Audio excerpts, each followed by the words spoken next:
Hey, ladies and gentlemen, this is Carmine Sabia for Explain America, and we have a shocker in the El Salvador case of the deported individual Kilmar Abrego Garcia.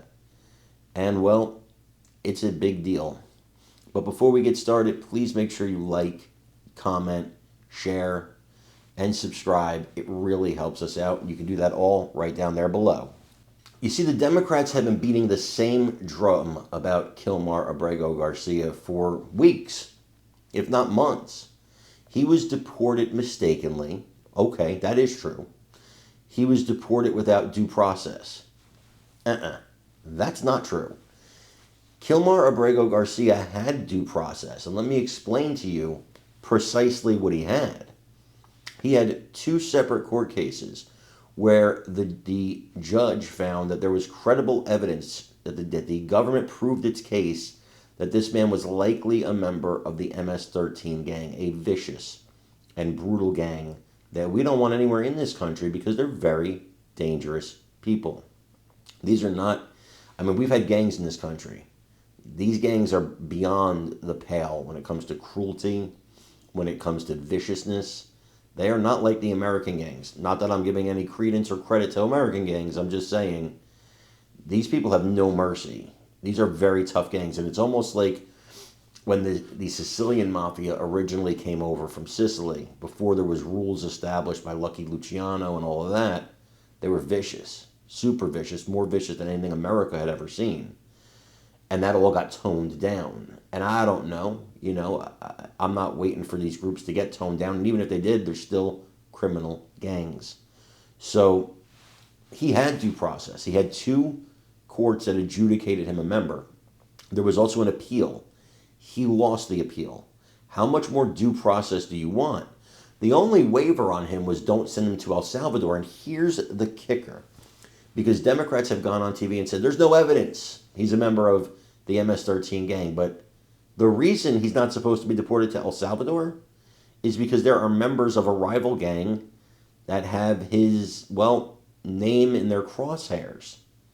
So if you're not a member of a gang, yet a rival gang is after you, that kind of making two arguments there that don't interject. They don't coincide. They actually contradict one another. So, which case are you making here?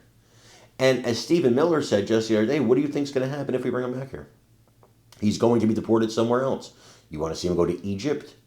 Do you want to see him go to Somalia? This is what Stephen Miller was saying. Because he's not staying here. He doesn't have a right to be here. And that is inherently what I think is being missed here. There is no court, not the Supreme Court, no court says, yeah, this guy has a right to be here. And Alito actually went off on the judges for even what they did decide in the Supreme Court. This man had his due process. Well, one of the greatest legal experts I know of, his name is Jonathan Turley, he actually broke this down very simply. I want you to listen to it and let me know what you think in the comments. Is it just dirty laundry, Jonathan, that we're talking about here? These are pretty serious matters. Questions of domestic abuse, findings of MS-13 affiliation, and so forth. Yeah, the point is that I think mature minds have got to prevail ultimately in this. He has had due process in the sense that he had an earlier hearing that found evidence that he was an MS-13 member that was based on a confidential source and other information presented by the government. It went on appeal.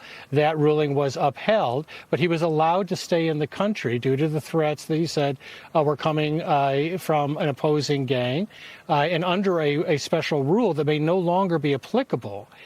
So there was a process. Now, that doesn't mean that the administration should have brought him back.